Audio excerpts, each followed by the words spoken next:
La culture est un bon remède au confinement, alors je vais vous parler d'un auteur, écrivain, poète qui a un lien particulier et intime avec la Normandie, Victor Hugo.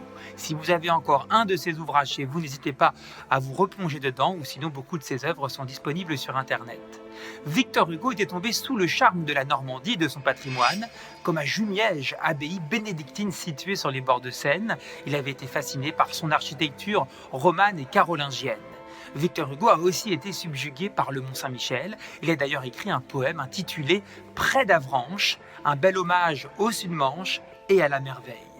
Saint-Michel surgissait seul sur les flots amers, Khéops de l'Occident, pyramide des mers.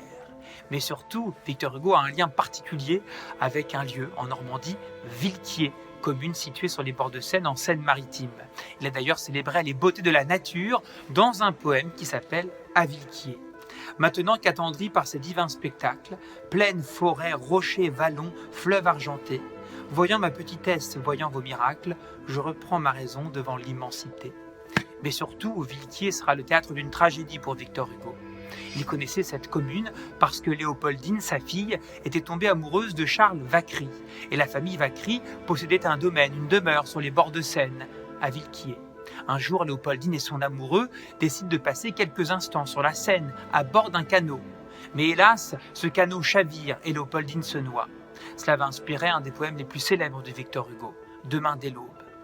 Demain dès l'aube, à l'heure où blanchit la campagne, je partirai.